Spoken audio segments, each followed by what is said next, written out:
Bueno, decíamos que un corazón con visión es parte del propósito de Dios. Nadie puede ser parte del plan de Dios si no captamos la visión de Dios.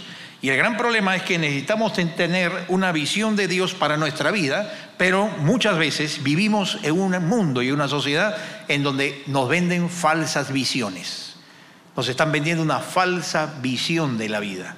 Que la vida es solamente educación, que la vida solamente es éxito profesional, que la vida es solamente éxito económico, que la vida es solamente escalamiento profesional, que la vida es solamente ten tu casa, ten tus hijos y diviértete, pásala bonito, no hagas mal a nadie, y eso es lo máximo de la visión que puedes tener en tu vida. Pues nosotros creemos que estas visiones falsas de la sociedad son pobres y empobrecedoras del ser humano, porque dejan fuera justamente la visión de Dios.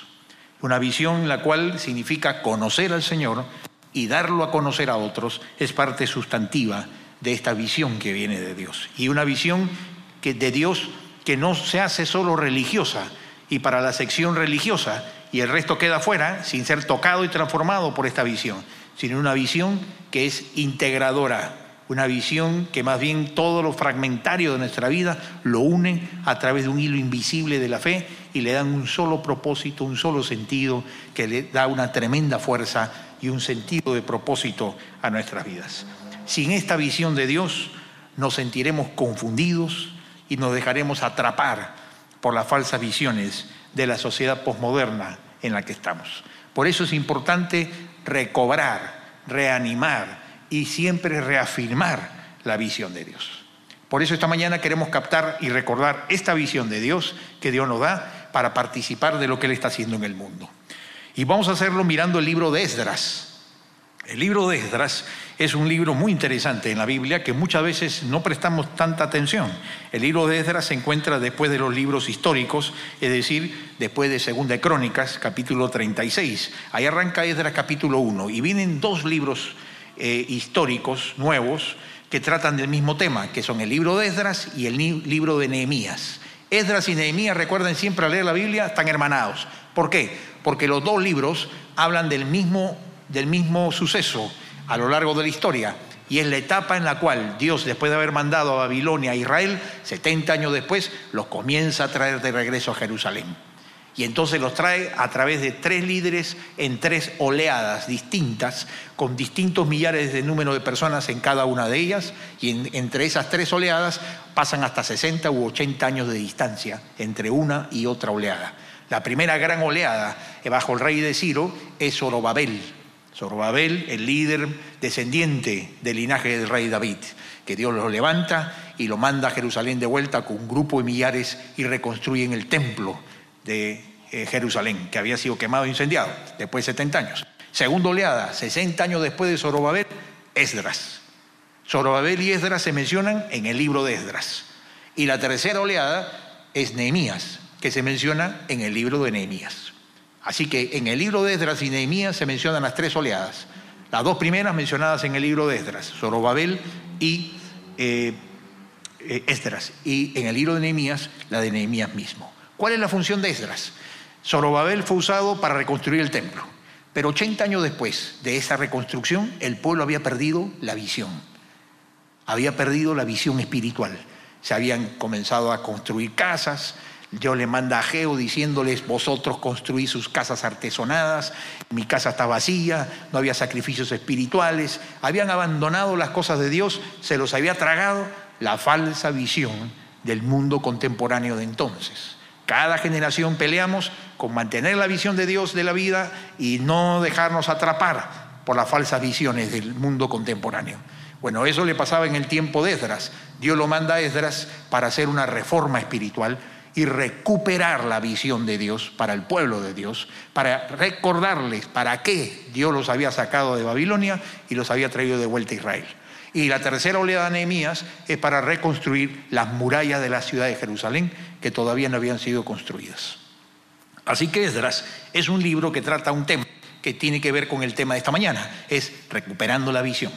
Una reforma espiritual, un avivamiento espiritual, la visión de Dios, reconduciendo a la gente que había perdido esa visión espiritual, como nosotros muchas veces la podemos perder. Y una de las primeras cosas que me impacta en este libro de Esdras es lo que se encuentra en el capítulo 5 del libro de Esdras. En el capítulo 5 del libro de Esdras, uno va a descubrir allí que una visión que viene de Dios es una visión que Dios guía e inspira. Dios mismo está cuidando para que ni tú ni yo perdamos la visión. O sea, Dios está siempre tratando de darnos colirio en los ojos espirituales porque tendemos a perder la visión. No solamente tendemos a tener problemas de la vista, oculares, pero tenemos problemas con la visión de la vida misma. La vamos trastocando, la vamos distorsionando y sin darnos cuenta, en las vueltas de la vida y en los recodos del camino, perdemos la visión y ya no sabemos para dónde estamos yendo. Por eso es que es importante que sea Dios mismo quien está interesado en guiar, inspirar, animar y reavivar la visión en nuestras vidas. Fíjense cómo Dios suele hacer esta obra de reavivar la visión en nosotros. Allí en el capítulo 5 de Esdras lo tienen. Esdras capítulo 5, versículo 1 en adelante dice: profetizaron Ageo y Zacarías, hijo de Ido, ambos profetas, a los judíos que estaban en Judá y en Jerusalén, en el nombre del Dios de Israel, quien está sobre ellos. Entonces se levantaron Zorobabel, hijo de Salatiel, y Jesúa, hijo de Josadac, y comenzaron a reedificar la casa de Dios que estaba en Jerusalén, y con ellos los profetas de Dios que les ayudaban. Aquí estamos en la primera parte del libro, que estamos en la primera oleada Zorobabel. Luego vamos a mencionar a Esdras. No va a haber tiempo de mencionar a Nehemías hoy día. Pero lo interesante es ver cómo Dios obra. Nosotros siempre decimos cómo obra Dios en la tierra, o dónde está obrando Dios en la tierra, o cómo se manifiesta Dios en la tierra. Bueno, aquí encuentras un caso histórico perfecto que grafica exactamente cuál es la manera de obrar de Dios, cómo es que Dios se inserta en el mundo de hoy y de todos los tiempos y comienza a levantar gente para hacer su obra. Fíjate, lo primero que ocurre es profetizaron Ageo y Zacarías, ambos profetas a los judíos que estaban en Judá y Jerusalén. Una de las cosas interesantes que va a pasar es que cuando Dios quiere hablar, manda profetas. Ahora, cuando decimos manda profetas, en estos días que se ha distorsionado tanto la palabra profetas, a veces no la queremos ni usar ni la entendemos bien. Pero en la Biblia, el componente principal del significado profeta no es el de vaticinar el futuro, ni predecir, ni pronosticar, como malamente se ha identificado en la mayoría de los casos. Profetas solamente son los que están vaticinando el futuro, prediciendo profecías. No, en la Biblia, el mayor componente de la palabra profeta no es el de predecir el futuro. Abraham era un profeta y no predijo nada. Y varios casos así. Así que el mayor de los profetas es Juan el Bautista. Y tampoco predijo nada. El profeta en la Biblia es mayormente el hombre que trae el mensaje de Dios. Punto. Es el hombre que trae el mensaje de Dios al momento de Dios para el plan de Dios. Ese es el que trae el mensaje profético, el mensaje de Dios para la hora presente. Ese es el mensaje profético. Es lo que Dios dice para la hora presente y que de pronto irrumpe en nuestras vidas y nos ilumina y nos muestra el camino que Él quiere que sigamos. Muchas veces la profecía, más que predecir futuro, es llamado arrepentimiento, es llamado a volver a Dios, es llamado a santidad, es llamado a creer, es llamado a volver, es llamado a recuperar la visión. Ese es mayormente el componente del mensaje de los profetas, incluso de los que vaticinan y profetizan el futuro, como es el caso de Isaías, de Ezequiel y Jeremías. La mayor parte de sus libros no son predicciones, sino son justamente un llamado de Dios a la hora presente. Así que una de las cosas que uno descubre en primer lugar es que la manera de Dios de actuar en el mundo es a través de palabra de Dios. La palabra de Dios, el mensaje de Dios. Eso es lo que Dios hace que permita que Dios esté con ellos, manifestándose. Así que la primera cosa que Dios va a hacer cuando quiere obrar en alguien es, ¿qué va a hacer? No va a ser oír la palabra de Dios. La manera por la cual Dios se va a manifestar y va a actuar en tu vida trayéndote la visión, ¿cuál es? La palabra de Dios. La palabra de Dios que puedes escucharla, leerla en la casa, en la Biblia, una prédica, una clase, un estudio, un grupo, un libro o a solas. Pero la palabra de Dios, enseñada, predicada, va a ser motor que Dios va a utilizar siempre para comenzar a despertar en nosotros la visión y echarle colirio a los ojos. Por eso es que tenemos que tener cuidado cómo escuchamos la palabra de Dios. Por eso es que tenemos que prestar atención a la actitud con que oímos, leemos o estudiamos la palabra de Dios. Porque es a través de ese medio que Dios ha dispuesto que Él traiga la recuperación de la visión completa y restaure en nuestro corazón la visión completa, panorámica de todo lo que Él quiere para nuestras vidas. A través de la palabra de Dios, Dios te va a mostrar los planes para tu vida. A través de la palabra de Dios, Dios nos va a corregir los caminos que estamos tomando. A través de la palabra, Dios va a corregir las actitudes que estamos tomando, lo que está impidiendo, la basura que se acumula en el corazón, que está impidiendo que Dios recupere la visión. Entonces, tu actitud frente a la palabra debe ser siempre de humildad, de decir, como decían en antaño, ¿no es cierto? El viejo profeta Samuel, siendo joven, decía: habla, Señor, porque tu siervo oye. Habla, porque tu siervo oye. Y para que Dios hable, tiene que haber oídos espirituales atentos, primero, dispuestos a escuchar. Porque si yo voy a la palabra de Dios, o vengo a la iglesia, o voy al estudio, ¿no es cierto?, pensando en cualquier cosa, y no enchufando mi corazón a poder ver qué es lo que Dios me quiere decir, difícilmente Dios te va a poder hablar. ¿Para qué te va a hablar Dios y perder el tiempo si sabe que tú estás en otra parte? Entonces la primera condición es: habla porque tu siervo oye. Tenemos que cumplir el requisito de estar dispuestos a oír de veras y a obedecer, porque oír y obedecer es lo mismo, para que podamos escuchar la dirección, la voz quieta, tranquila, profunda, pero clara siempre del Señor en los corazones.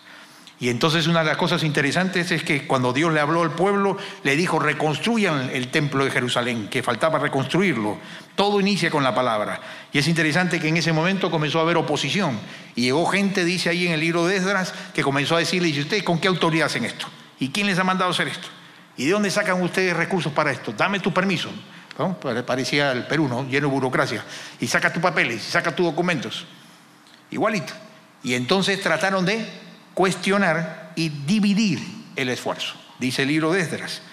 Y entonces dice allí que el Señor protegía a los ancianos judíos. Los ancianos judíos no son los de la gente de tercera edad, sino son los ancianos gobernantes. Dice que el Señor estaba protegiendo a los ancianos gobernantes del pueblo y no pudieron impedir que se siguiera la reconstrucción. ¿Y eso sabes qué significa? Unidad en las dificultades. Si vamos a oír la palabra de Dios y vamos a poder ser instrumento para que su visión se implemente en nuestra vida y en la tierra, cumpliendo el plan de Dios, vas a tener que librar la batalla de la unidad. Porque lo primero que el diablo va a tener que darte en los tobillos y desanimarte para seguir es que tú puedas ver alrededor que no hay toda la unidad que tú quisieras, que no va a haber nunca ese estado ideal, idílico en la tierra, para que cuando se dé recién ese estado idílico, perfecto, con todas las coordenadas, bendiciones, provisión y todas las cosas de Dios, puedas hacer la obra de Dios. Si estás esperando eso, te vas a volver viejo y no vas a hacer nada para la obra de Dios. Tienes que entender que se va a tener que enfrentar oposición, se va a tener que lidiar con desventajas, se va a tener que lidiar con carencia de recursos, se va a tener que lidiar con no consensos completos, pero vas a tener que hacer todo lo que puedas por trabajar en unidad. El otro día, un proverbio africano que me pareció muy bueno. Fíjate el proverbio africano, lo que dice trabajando de este aspecto. Dice: si quieres ir rápido, ve solo, pero si quieres llegar lejos, ve acompañado. Interesante, ¿no? Hay gente que a veces está apurada en la vida, ¿no? Está apurada en la vida, ¿no? Usted quiere que los cambios se den rápido, quiere que las cosas se hagan como ellos quieren, quiere que las cosas se cambien como ellos quieren, cuestionan las cosas y como no se hacen las cosas, me voy. Y entonces, como dice el dicho, si quieres ir rápido, vas a ir solo. Pero si quieres llegar lejos, si tu plan y el plan de Dios es impactar y caminar lejos y alcanzar metas grandes y metas que están lejanas en el tiempo, que requieren tiempo, perseverancia, paciencia, entonces ve acompañado. Y eso significa: rodéate de gente que esté dispuesta como tú a creer en el Señor, creer en la visión y acompañarte y nutrirte, porque vas a necesitar ánimo, vas a necesitar sabiduría, vas a necesitar palabras de exhortación, vas a necesitar consensos, vas a necesitar manos, vas a necesitar unidad. Así que una de las cosas claves que Dios le dio a través de Zorobabel por la palabra de Dios al pueblo fue unidad. Todo cambio, mejora, hay que manejarla sin romper la unidad. Esto requiere madurez, madurez espiritual, madurez emocional en los líderes y en cualquier persona. La más pequeña cosa que quieras hacer va a enfrentar oposición y va a ser un desafío de mantener la unidad. Pero ese mantener la unidad te va a llevar a ti a poder crecer como persona. Porque claro, el individualista, el llanero solitario dice, no, yo quiero hacer, lo hago yo solo y lo hago solo a mi manera. Como yo quiero, cuando yo quiero y a lo que yo quiero. Y así no funciona. Así no haces nada, porque solo uno no hace nada. Necesitas mantener la unidad. Ahora fíjate entonces, repasando, lo que el Señor le dio fue palabra de Dios, mandó profetas. ¿Qué hizo la palabra de Dios? Si recuerdas Esdras 5 que leímos, dice, y escucharon la palabra de Dios, ¿y qué hizo? El Señor dice, versículo 2, y Zorobabel y los líderes se levantaron a construir el templo. Así que lo que produce la palabra de Dios siempre es, se levantan líderes. La palabra de Dios hace que la gente escuche y diga, ¿cómo hago para poder cumplir esta visión de Dios? Algo pone Dios en el corazón, pone el Señor una inquietud pequeña, pero te dice, ¿cómo hago para ser parte de esta visión? ¿Cómo puedo involucrarme? ¿Cuánto estoy participando en ello? Dios pone inquietud espiritual, levanta convicciones y comienza a cumplirse el plan de Dios. El plan de Dios con Zorobabel, el plan de Dios en cada etapa varía, ¿no? Con Zorobabel era construir el templo, con Esdras reformar al pueblo y con Nehemías reconstruir las murallas de la ciudad. 3 planes distintos. El plan de Dios con nosotros hoy está muy claro en la Escritura y resumido en el lema de nuestra conferencia, es conocer al Señor y darlo a conocer al Señor en todas las naciones de la tierra. Ese es el plan de Dios al cual te llama a participar hoy, para que pongas en ello, en conocer a Dios y dar a conocer a Dios toda tu vida, toda tu mente, todo tu corazón, toda tu profesión, todo tu futuro en ello. ¿Y vale la pena? Bien que vale la pena, porque conocer el misterio de Cristo llena el corazón y el significado de la vida, y participar en su tarea nos da el privilegio de ser instrumentos para que otros conozcan el misterio de Cristo en sus corazones y sean liberados de estas falsas visiones que el mundo de hoy día nos bombardea diariamente. Así que este es el proceso: palabra, líderes se levantan, plan que se cumple. La pregunta es, ¿dónde estamos cada uno de nosotros? ¿Estás escuchando la palabra? ¿Eres un líder que se está levantando por respuesta a la palabra, o todavía no la has entendido u oído lo suficiente, o no has respondido lo suficiente a la palabra? ¿Estás cumpliendo el plan de Dios? ¿Cómo lo estás haciendo hoy? Y esto nos lleva a la siguiente parte. La visión requiere líderes preparados. Es imposible que la visión se cumpla si Dios no levanta líderes, hombres y mujeres, jóvenes y adultos, que se preparen, que se entrenen y que estén dispuestos a tomar el cumplimiento de la visión de Dios como la visión de su vida. No lo que hacen cuando les sobra tiempo después de la visión de su profesión, sino que la visión de la profesión la han puesto al servicio de la visión de Dios. Y aún su profesión, todo su trabajo y su desarrollo personal lo están pensando cómo lo relaciono a la visión que Dios me ha dado de servirle. Esa es la visión correcta. La visión de Dios es una visión mandatoria, es una visión que debe embargar, que debe todo nuestro ser. Y lejos de esto creer que puede limitar, reducir tu vida a lo religioso, que lejos de la verdad es eso, más bien la visión de Dios amplía nuestros horizontes, ensancha nuestro corazón y nos da una visión mucho más lejana y mucho más desafiante que cualquier visión humana que uno tenga de su propia profesión o de su propia vida. Te ensancha el horizonte del Señor. Y fíjate qué hizo Dios. Escogió un líder. Ahora viene Esdras. Y Dios escogió a Esdras. ¿Quién era Esdras? Esdras era un escriba, un sacerdote. Interesante, ¿no? Porque Zorobabel era un líder civil, descendiente del linaje de David. pero no sacerdote. Y lo llama Dios a servir a Dios. Ahora llama a un sacerdote, a este Esdras. Y en el capítulo 7, verso 6 dice que era un hombre versado en la ley de Moisés, conocedor de las Escrituras. Pero lo más interesante es que vivía una experiencia personal con Dios personal. Importante es esto, una experiencia personal con Dios. Que el 7.6 dice, ¿no? 7.6 vale la pena leerlo en Esdras, ¿no? Dice en Esdras 7.6, y algunos del pueblo de Israel, junto con varios sacerdotes, levitas, cantores, estaban con él, viajaron con él sirviendo, ¿no? Y dice en el versículo 6, porque la bondad de la mano del Señor estaba con él. La bondad de la mano del Señor estaba con él. Y esta frase, que la mano del Señor estaba con Esdras, se repite 5 veces cuando se menciona a Esdras. Así que Esdras puede ser representado con el ícono de que sobre su vida estaba siempre la mano del Señor bendiciéndolo.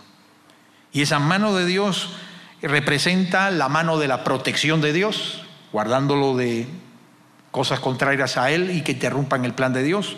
Pero también la mano de Dios significa puertas abiertas. Y la mano de Dios intervenía donde cerraban las puertas y Dios les abría las puertas, como vamos a ver más adelante. Pero también la mano de Dios se interpreta como la mano de la provisión. En todo caso, este hecho que se diga que en Esdras la mano del Señor, en la vida de Esdras, la mano de Dios se manifestaba y estaba con él, habla de una experiencia cercana de Esdras con el Señor. Es interesante que más adelante en el libro de Esdras, en otro pasaje, dice que la mano de Dios está con todos aquellos que le buscan y le buscan de corazón.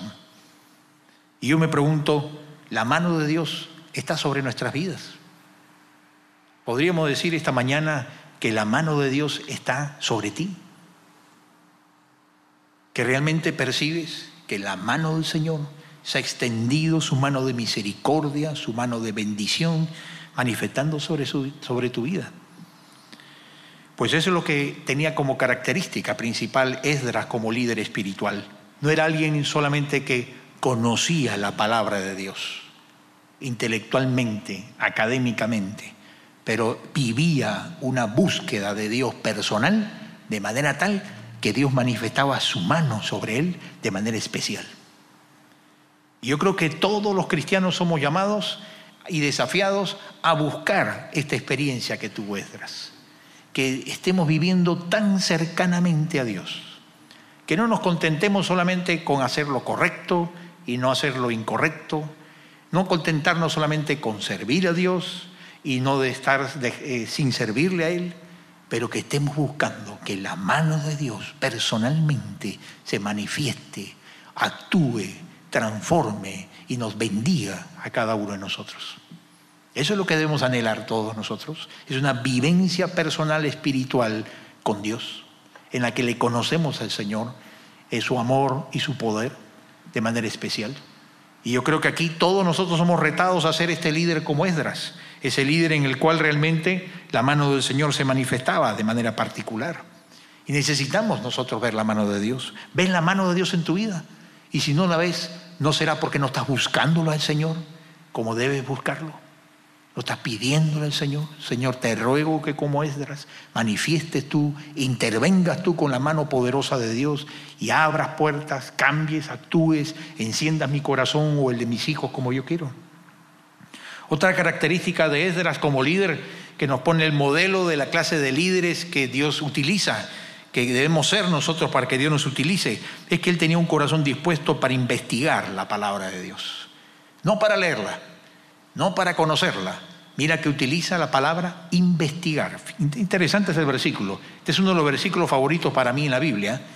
En la Biblia, se los recomiendo. Que lo marquen, lo subrayen y lo vivan. Dice, porque Esdras había preparado su corazón para inquirir la ley de Jehová y para cumplirla, y para enseñar en Israel sus estatutos y decretos.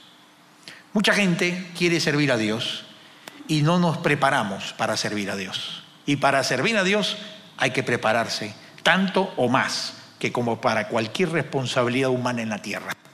Necesita preparación constante toda la vida. Y acá hay 3 cosas en las cuales tenemos que prepararnos siempre 3 cosas claves que tienes que preparar en tu vida. Primero, inquirir en la ley de Jehová. ¿Qué significa inquirir en la ley de Jehová? La palabra inquirir significa estudiar, investigar. Es alguien, en el griego es interesante la palabra, es la persona que se detiene y vuelve al mismo lugar varias veces. ¿En qué sentido inquirir, investigar, es volver al mismo lugar varias veces?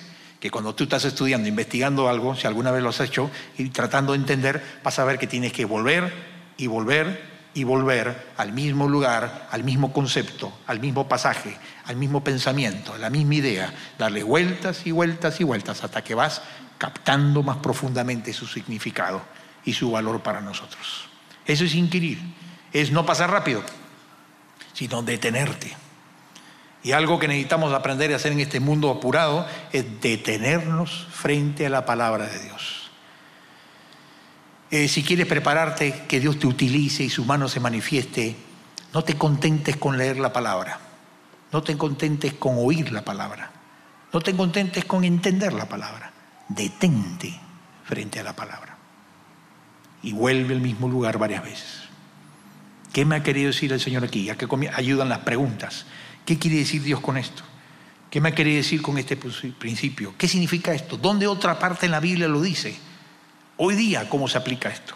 Es inquirir, investigar, es tener sed espiritual por conocer el significado profundo de la palabra de Dios. Y vas a descubrir que la profundidad de la palabra de Dios prácticamente es insondable. Nunca dejas de profundizar. Tú podrías compararlo con un buzo, ¿no? Alguien que se pone, ¿no es cierto?, un equipo completo, hasta escafandra, ¿no es cierto?, ya no solamente el equipo de buceo portátil, para ir a aguas profundas. Y en el mar profundo de la verdad espiritual, de los planes de Dios en la Biblia, nunca deja de descender cada vez más profundo. Aguas más profundas y un mundo más profundo del que tú conocías.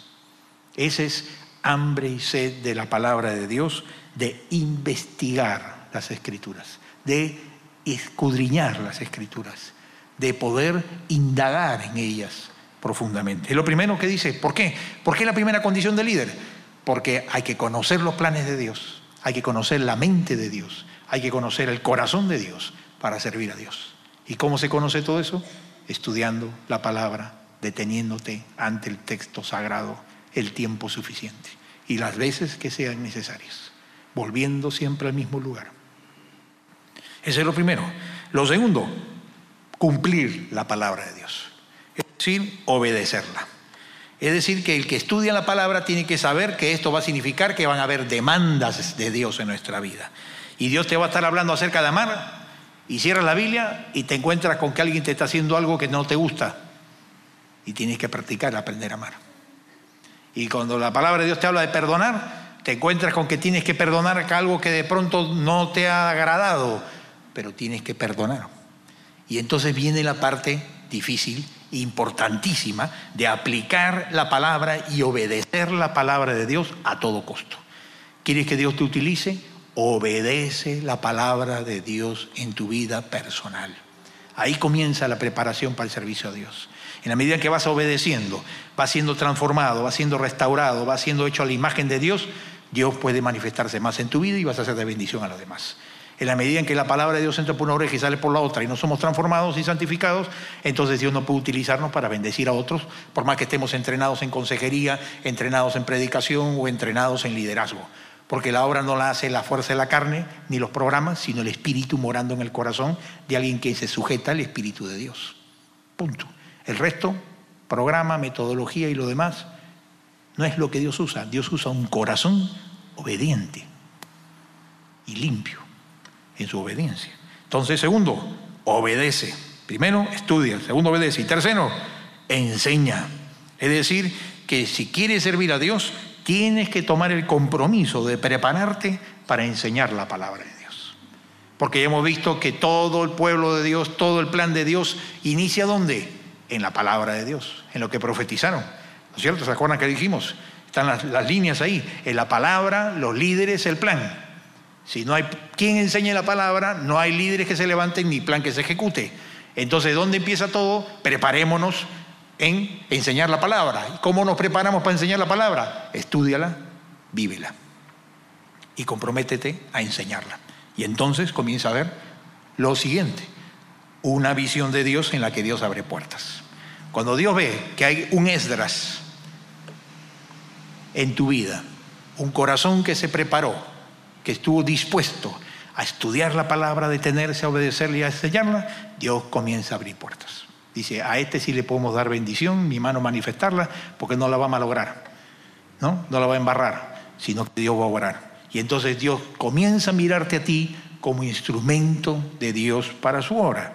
Entonces fíjate cómo se cumple esto en la vida de Esdras. Es interesante.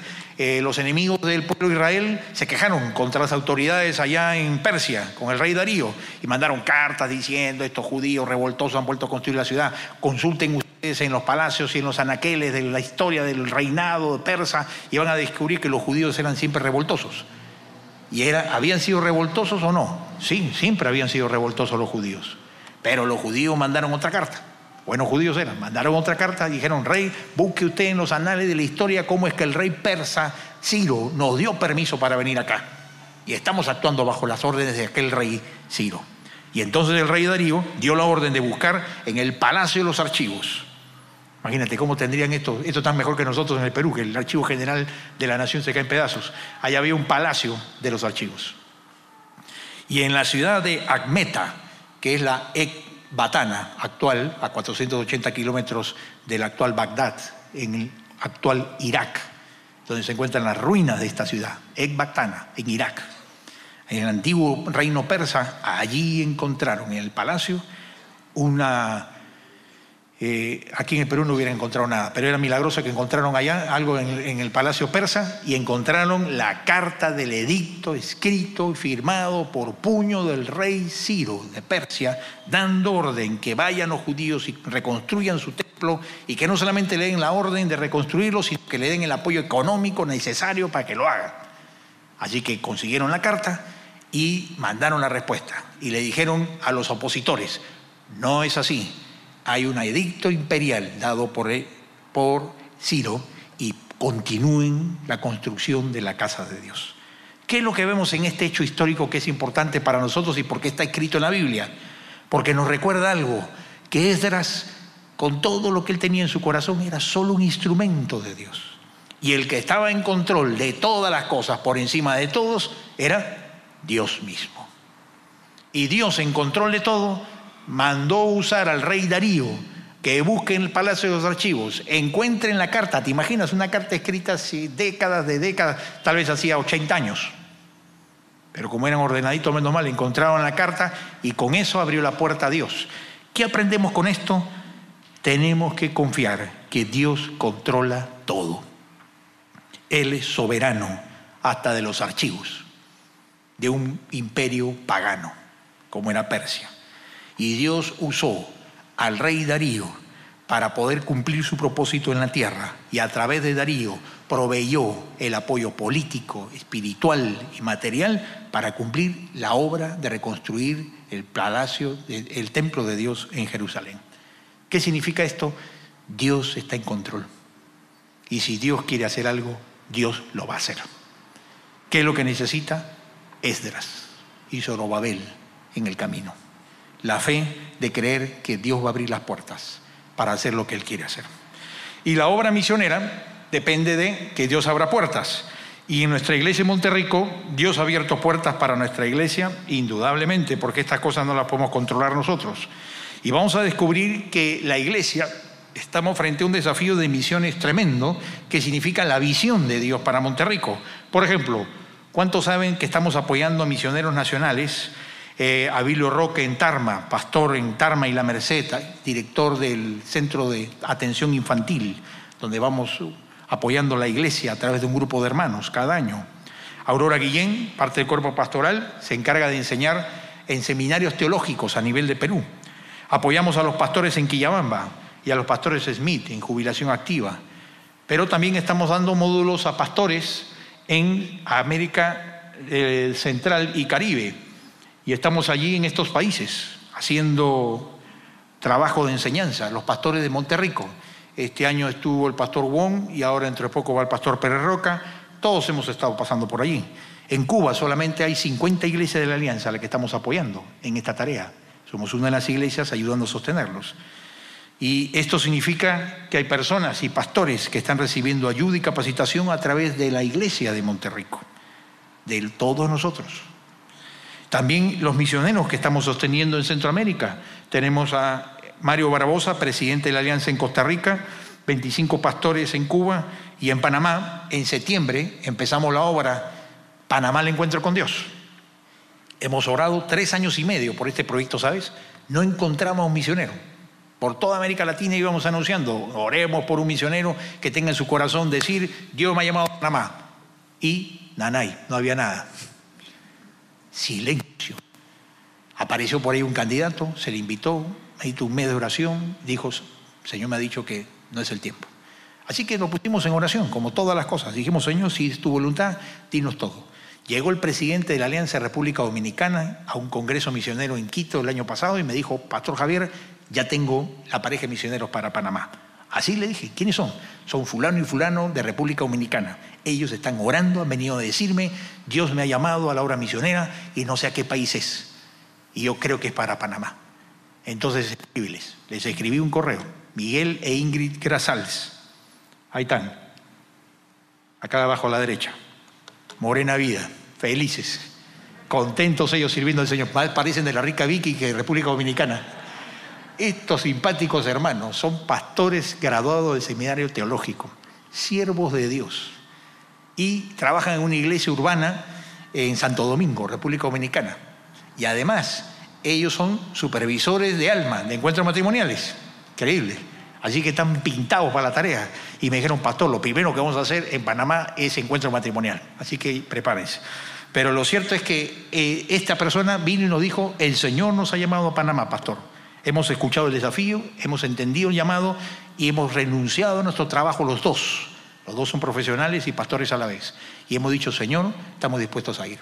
La primera pregunta que se hace en este caso es ¿cuántos años estás dispuestos a ir? Porque si va 2 años, 3 años, la inversión de dinero de llevarte nomás no se da cuenta. Me dijeron, pastor, estamos dispuestos a ir mínimo 10 años y en adelante firmamos plazo en blanco, lo que Dios quiera. Estamos dispuestos a morir en Panamá. En Panamá hay iglesia de la Alianza China, pero para convertirte tienes que aprender el cantonés o el mandarín, esto es muy complicado. Entonces te queremos mandar a este pastor para que funde la obra en español y entonces en español puedan predicar para los panameños.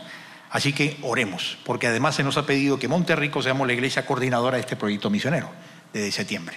Ahora en septiembre van a venir a Monterrico para que los conozcan. Vienen las puertas abiertas de Dios. 3 años y medio orando y Dios dirige a los Grasals. Pero además tenemos misioneros que estamos apoyando en Europa y en Asia. Isabel Brandon la apoyamos junto con varias iglesias. A Juan Carlos Parodi, entre 15 iglesias, y a David Alain en Manchester. A Jorge Vega lo apoyamos junto con otros 6 países. A Aníbaldo Latorre junto con otras 10 iglesias. Y a Romario, un proyecto de Perú y Brasil en Calcuta, la India, con escuela de fútbol, enseñando fútbol ahora que está de moda y además predicando. Ahí están los siervos de Dios. Y finalmente hay apoyos especiales que la iglesia en Monterrico hemos hecho durante este año. Hemos apoyado el retiro de misioneros de América Latina que se hizo en Italia para poder reunirlos, pastorearlos, animarlos. Tú no sabes cómo se conmueven los misioneros latinos cuando en las iglesias enviadoras les cubrimos los gastos para que se reúnan una vez cada 2 años y reciban palabra, ánimo, fortaleza, bendición. Además hemos apoyado en el tifón que hubo en Filipinas, se mandó una ofrenda especial, y encuentros en Ecuador y Japón y una ofrenda de amor para misioneros en necesidad. Hace poco un misionero tenía que mudarse de casa, el casero le pedía la casa, necesitaba una cantidad de dinero que no tenía, la iglesia de Monterrico le dio la ofrenda para que pueda tener otra casa a la cual mudarse y no quedarse en la calle. Cosas fundamentales que necesitan los misioneros para servir. Así que Dios nos ha dado un privilegio en este sentido, pero quiero terminar hablándoles de Siria. Estuve en Inglaterra, como saben, hace 2 semanas, y allí en el retiro de pastores, el presidente de la Alianza en Gran Bretaña había ido, Philip Margison, a Siria por lo que ocurre para visitar a los hermanos. Y él nos trajo la noticia de, como sabemos todos, todo el norte de Siria está bajo Estado Islámico, en guerra civil. Hay más de 100.000 muertos. Y allá tenemos iglesia de la Alianza. Y entre ellos esta familia pastoral, que fue la que me conmovió el corazón. El pastor es Abdullah, la esposa Akna su hijita Camila y el niño Joseph Honsi, pastores de la Alianza en Siria.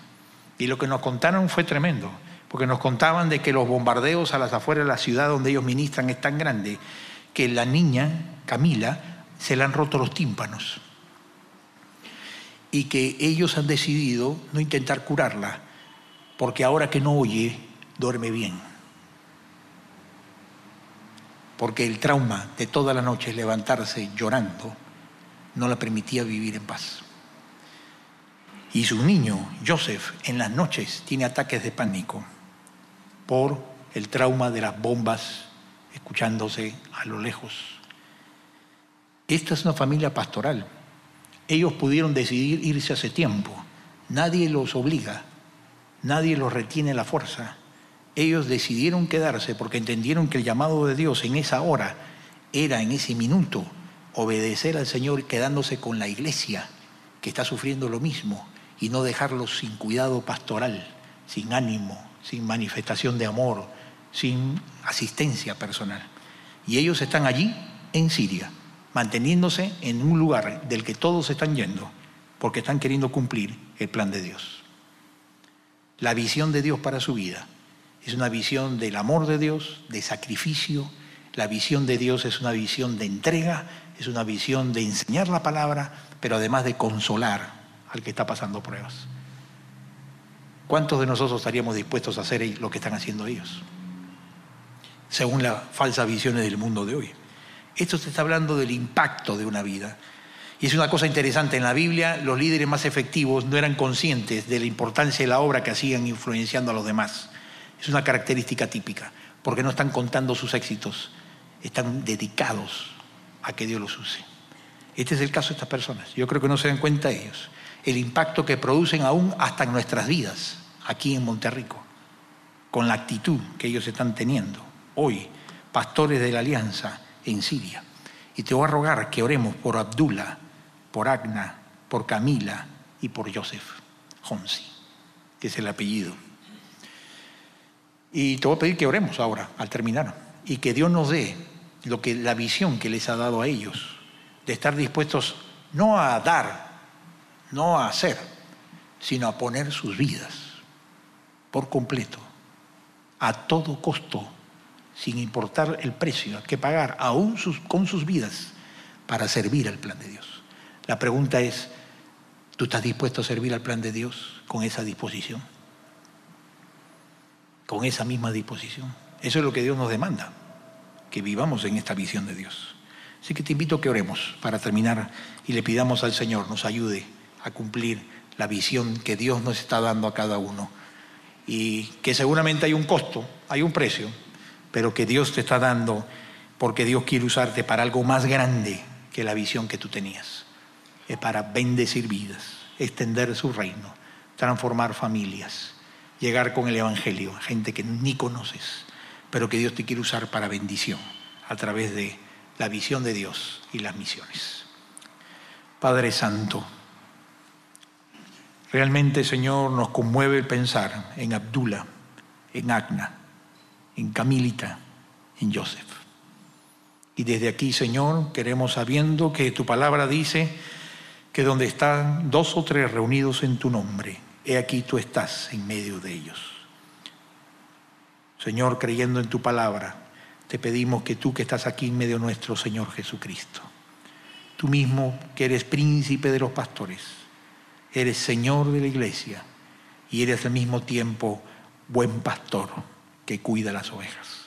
Te pedimos, Señor, que tu mano buena sea con ellos, con la familia Honsi, y que los protejas, Señor, que cuides, que los guardes, Señor, de la perturbación, del peligro de muerte, y que les dé la fortaleza de obedecerte a ti y servirte en medio de toda situación. Dales la fe, dales el amor, dales la esperanza, dales el coraje, dales la protección y la provisión para sus vidas. Gracias por sus vidas, Señor, porque nos desafían, nos confrontan a mirarnos en cuál es la visión de Dios para nosotros. Y ayúdanos, Padre, a cada uno de nosotros a ser obedientes y no rebeldes a la visión celestial. Y que tú bendigas nuestras vidas y uses la iglesia de Monterrico para bendecir y seguir bendiciendo a tanta gente que te necesita. Gracias, Padre. Nos ponemos en tus manos. En el nombre de Jesús. Amén. Que el Señor nos bendiga, que el Señor nos desafíe a seguir orando por esta familia y por nuestros misioneros. Bendiciones.